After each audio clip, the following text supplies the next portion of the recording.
মাসের মধ্যে একটা রাত আছে, যে রাতের নাম হচ্ছে লাইলাতুল কদর।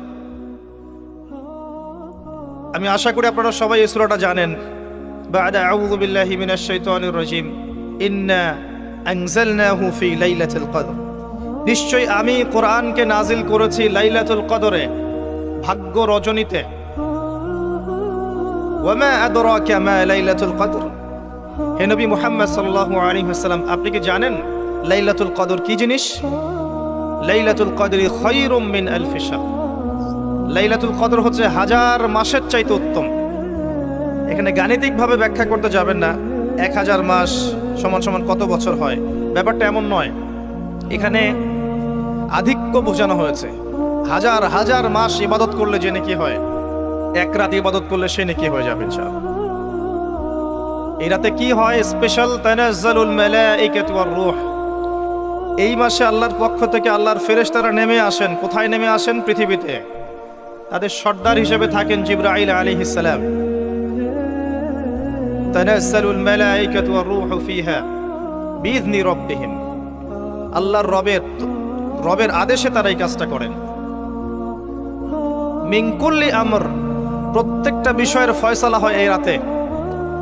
আপনার আমার তাকদীর লেখা হয়েছে আসমান জমিন সৃষ্টির 50,000 বছর আগে। আপনার আমার তাকদীর লেখা হয়েছে আসমান জমিন সৃষ্টির 50,000 বছর আগে। আল্লাহ পাক সমস্ত সৃষ্টির তাকদীর লিখেছেন প্রথম দফায়। দ্বিতীয় দফায় তাকদীর লেখা হয়েছে যখন আমার আপনার রূহ আমাদের মায়ের গর্ভে ছিল 4 মাস 10 দিন বয়স। ওই সময় আল্লাহর পক্ষ থেকে ফেরেশতা আসেন, এসে লিখে দেন তার হায়াত, তার রিজিক, সে সৌভাগ্যবান না দুর্ভাগ্যবান। এরপর রূহটাকে ফুঁকে দেন, বাচ্চা নড়াচড়া শুরু করে। এর আগ পর্যন্ত পেটের মধ্যে বাচ্চা নড়াচড়া করে না। যখন রূহটা ফুঁকে দেওয়া হয় তারপর থেকে বাচ্চা নড়াচড়া শুরু করে। দ্বিতীয় দফায় তাকদীর লেখা হয়। এরপরে তৃতীয় দফা লেখা হয় এই লাইলাতুল কদরে, যে আগামী 1 বছর কি হবে, আপনি কি করবেন। অর্থাৎ 1 বছরের বাজেট প্রণয়ন করা হয় প্রত্যেক লাইলাতুল কদরে। তানাজ্জালুল মালাইকাতু ওয়ার রূহ ফিহা বিইذনি রাব্বিহিম মিন কুল্লি আমর। এই রাতের আরেকটা বৈশিষ্ট্য হচ্ছে সালামুন হিয়া হাত্তা মাতলাইল ফজর। ফজর পর্যন্ত এই রাতে শান্তি শান্তি শান্তি শান্তি প্রশান্তি বজায় থাকে। এই রাতে আপনি যে দোয়া করবেন, যে কোনো দোয়াই করবেন, যদি আপনার রিজিকটা হালাল হয় ইনশাআল্লাহ কবুল হয়ে যাবে। যে কোনো দোয়া। এই রাতে যারা ইবাদত করে দাঁড়িয়ে দাঁড়িয়ে, তাদের চতুর্দিকে ফেরেশতারা সমবেত হন, তাদের দোয়ায় তারা শরীক হন, তাদের জন্য দোয়া করতে থাকেন। ঠিক তখনই দেখবেন মুমিন বান্দার চোখ দিয়ে টপ টপ করে পানি পড়া শুরু হয়েছে। আপনি ফিল করতে পারবেন যে আপনার দোয়া আল্লাহ কবুল করছেন। এই রাতের ইবাদতকে 1000 মাস দিয়ে গুণ করলেও কখনো সমান হবে না। একটা রাত ইবাদত করলে আপনি হাজার হাজার মাসের নেকি পাচ্ছেন। এই সুযোগটাকে ছেড়ে দেওয়া যায়? কবে এই রাত স্পেসিফিকলি বলা যাবে না 27 তারিখেই, স্পেসিফিকলি বলা যাবে না যে 21-এর রাতেই, 23-এর রাতেই বা 25-এর রাতেই। নির্দিষ্ট করে বলার কোনো সুযোগ নাই। নবী সাল্লাল্লাহু আলাইহি ওয়াসাল্লাম লাইলাতুল কদর পেয়েছেন এবং ওই রাতে বৃষ্টি হচ্ছিল। তিনি সেজদা করছেন, তার কপালের মধ্যে মসজিদে নববীর যে মাটি আছে এই মাটির কাদা লেগেছিল। তখন কিন্তু মসজিদ টাইলস ফিটিং ছিল না। মাটির মসজিদ থেকে নবী সাল্লাল্লাহু আলাইহি ওয়াসাল্লাম বিশ্ব পরিচালনা করেছেন। আর আমাদের এখন তাজমহলের মতো মসজিদ, হেদায়েতের কোনো হও নাই এখানে।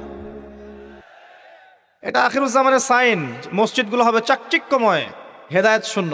হাদিস একদম স্পষ্ট আছে, মসজিদ হবে চাকচিক্যময় কিন্তু হেদায়েত শূন্য। ইভেন দেখবেন নামাজ পড়ছে মুসল্লি, পাশে হৈ হুল্লা করছে। দিনের কথা আলোচনা হলে বা নামাজ পড়লে, কেউ কোরআন তেলাওয়াত করলে আদবের সাথে যে পাশে শোরগোল করতে হয় না, এটাও এখন বুঝাতে হয়। বুঝাতে গিয়ে যদি আপনি এই আয়াত তেলাওয়াত করেন, লাহুম কুলুবুন লা ইয়াফকাহুনা বিহা, কিছু মানুষকে আল্লাহ পাক কলব দিয়েছেন বোঝে না। ওয়া লাহুম আযানুন লা ইয়াসমাউনা বিহা, কিছু মানুষকে আল্লাহ পাক কান দিয়েছেন শোনে না। ওয়া লাহুম আ'য়ুনুন লা ইউবসিরুনা বিহা, কিছু মানুষকে আল্লাহ পাক চোখ দিয়েছেন দেখে না। উলাইকা কাল আনআম, এরা আনআমের মতো। বাল হুম আদাল, বরং তার চাইতেও নিকৃষ্ট। তখন কিছু মানুষের ইগোতে লেগে যায়। তা আচরণ কিন্তু এমনই। কোরআন যেখানে তেলাওয়াত করা হচ্ছে, নবীর হাদিসের কথা বলা হচ্ছে, সেখানে উঁচু স্বরে কথা বলা জায়েজ নেই। নামাজ পড়ছে একজন ব্যক্তি, সে আল্লাহর সাথে সরাসরি কথা বলছে, তার পাশে কথা বলা জায়েজ নেই। এমনকি নামাজরত ব্যক্তির পাশে কোরআন তেলাওয়াত করাও জায়েজ নেই। আমি কথা কি বুঝতে পারছেন? একজন ব্যক্তি নামাজে দাঁড়িয়েছে, আল্লাহর সাথে কথা বলছে, পাশে আপনি কোরআন তেলাওয়াত করতে পারবেন না জোরে জোরে। মনে মনে করতে হবে, করতে চাইলে মনে মনে করতে হবে। অনেক সময় মসজিদের ভিতরে দেখবেন নামাজ পড়া হচ্ছে, শোরগোল করছে। নবী সাল্লাল্লাহু আলাইহি ওয়াসাল্লাম বলেছিলেন, আখিরুজ্জামানে, তিরমিজিতে আছে হাদিসটা, আখিরুজ্জামানে ইসলামের নামটুকু থাকবে, ইসলামের প্রকৃত বিষয়গুলো থাকবে না। কোরআনের মাসহাফ থাকবে, যে মাসহাফ, কোরআনের মাসহাফটা থাকবে, এর শিক্ষাগুলো থাকবে না। মসজিদগুলো হবে চাকচিক্যময়, কিন্তু মসজিদ হবে হেদায়েত শূন্য। আর চতুর্থ লাইনটা আরো ভয়ঙ্কর। 4 নম্বর লাইনে গিয়ে নবীজি বলেছেন সাল্লাল্লাহু আলাইহি ওয়াসাল্লাম, আসমানের নিচে, জমিনের উপরে আল্লাহর সবচেয়ে নিকৃষ্ট সৃষ্টি হবেন এক শ্রেণীর আলেম, যাদের থেকে ফিতনা ছড়াবে এবং তাদের দিকেই ফিতনা ফিরে আসবে। তিরমিজির মধ্যে হাদিসটা আছে, যে কোনো আলেমকে জিজ্ঞাসা করেন এটা কোন শ্রেণীর আলেম, এটা বোঝার জন্য আপনার পিএইচডি করার দরকার নাই। যারা দিনকে দুনিয়ার বিনিময়ে বিক্রি করেছে, তারাই সেই শ্রেণীর আলেম।